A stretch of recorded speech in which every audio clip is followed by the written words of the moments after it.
An anxious and troubled canine persistently found its way into the hospital, emitting continuous whimpers and cries. The hospital staff remained perplexed regarding its intentions until the true reason surfaced, moving them to tears. Situated in Cedar Rapids, Iowa, Mercy Medical Center bore the semblance of any ordinary hospital, teeming with an assortment of individuals, a mix of patients and medical practitioners. Yet, as the presence of a diminutive canine became conspicuous, a tide of concern swept over the establishment. Though the dog's stature was modest, its impact on the surroundings proved substantial. The canine exuded palpable distress, incessantly emitting plaintive whimpers and agitated outbursts. With a surprising frequency, it managed to slip past the automatic doors, navigating the lobby with a sense of purpose akin to a quest for someone. The hospital's surveillance system documented the canine's journey as it followed its nose down corridors, engaging in sniffing encounters with individuals and darting restlessly from one room to another. It would peer into the rooms, showing keen interest in the proceedings, yet never finding solace or contentment in what unfolded within. Naturally, a medical facility was an unsuitable habitat for a dog, prompting the staff to promptly usher her back outdoors upon her reappearance. We looked up, and there was this dog that was just running across the lobby, recounted a nurse stationed in the vicinity.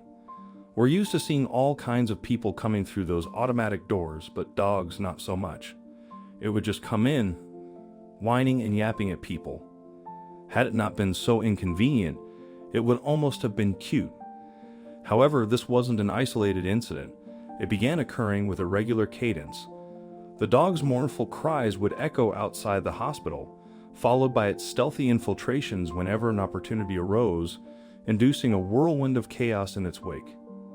The rationale behind the little dog's peculiar behavior remained an enigma to both the hospital staff and its occupants, leading to a growing sense of unease. The possibilities were diverse.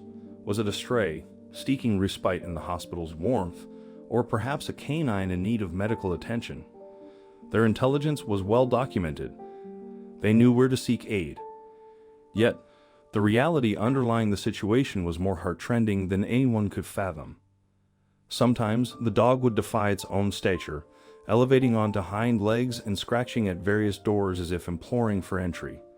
Despite its small size, it would stretch upwards, attempting to reach the door handles, a clear understanding of the mechanical lever's association with door opening. On a particular occasion, as a hospital porter once again gathered the dog in their arms and prepared to guide it outside, a revelation came into view. Around the dog's neck adorned a delicate, thin collar, graced with an attached tag. One side bore the etching Sissy, undoubtedly the moniker of this mischievous canine. However, the other side concealed more inscriptions, and as the porter perused its contents, their eyes widened, an epiphany dawning. Several floors up, there was a woman lying in a hospital bed. This woman was called Nancy Frank. She was 64 years old and fighting the good fight against uterine cancer. It had certainly been a difficult battle, but she was slowly but surely getting there, though she was not out of the woods yet. She had recently undergone a grueling operation to help eradicate the disease from her body, and she was currently recuperating, surrounded by family. This was her second week in the hospital, as well as her operation. Nancy had been subjected to several intense rounds of chemotherapy. It was a treatment that would knock the wind out of even the fittest of people, so it really was a terrible thing for this poor 64-year-old woman to endure.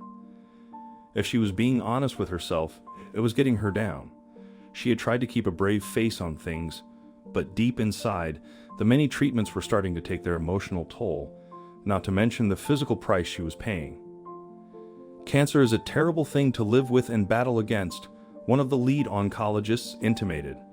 It is not only something that you have to battle medically and physically, but you also have to emotionally try to overcome this terrible disease.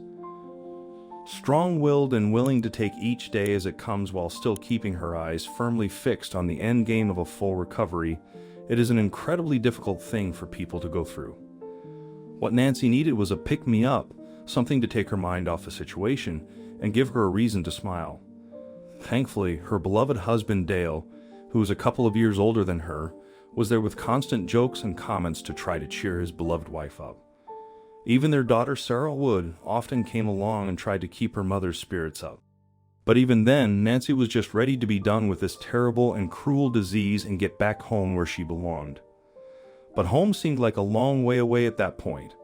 All of a sudden, her hospital door opened up and in walked a couple of nurses. Nancy was not scheduled to have any treatments for a while yet, so she frowned as they made their entrance and became even more confused by the sheepish and baffled looks upon their faces. It was clear that they were there for a reason, but never in a million years would Nancy have been able to guess what that reason was. Just before she could utter a word, another guest entered through the doorway. Not a nurse or any medical expert, but the very same dog that had surreptitiously entered the hospital lobby before.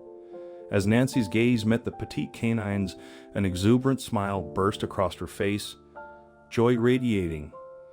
In that moment, the weight of her cancer seemed to fade away. With questions filling her mind, Nancy barely had a chance to speak, for one of the nurses, tears welling in her eyes, began to unravel the tale. She recounted how the dog had been slipping into the lobby, wandering as if in search of someone. Puzzlement surrounded this until the tag on the dog's collar came to light. A staff member recognized the address and linked the canine to Nancy, the cancer patient. The reactions of both Nancy and the dog, Sizzy, confirmed the unspoken connection. Unveiling a poignant truth, Sizzy had been eluding her home nearly 20 blocks away, embarking on a considerable journey to Mercy Medical Center's lobby. The miniature schnauzer faithfully made this expedition each day since Nancy's hospitalization, seemingly aware of her owner's need for companionship. In a conversation with ABC News, Mr. Frank shared, she was on a mission to see her mom, but she couldn't find the right elevator to take. She's never run away before. She missed Mom, and she really needed to come and see her. Nancy joined in with laughter, affirming the sentiment, "That was great, just being able to see her. That was perfect. I'm glad she thought of it." However, a puzzle lingered. How did she navigate her way to the hospital? How did she possess this sense of direction? Dale mentioned that occasionally, the dog would hop into the car when he drove to pick up Nancy from work, which happened to be in proximity to the hospital, though they had never embarked on the route together on foot. The resourceful pup seemed to have memorized the car's path and seemingly retraced it all the way to Mercy Medical Center. Was Sissy's hospital visit a heartwarming coincidence, or yet another testament to the profound bond between humans and canines? The truth would remain a mystery to Nancy, Dale, and the medical staff. However, one thing was clear. Sissy bestowed upon Nancy the much-needed emotional lift she craved, an act of kindness for which her owner would be eternally grateful. The stage is yours now. How did this remarkable and touching tale resonate with you? Have you encountered such an exceptional display of affection and devotion from a dog towards its owner? Let us know in the comments section. Thank you.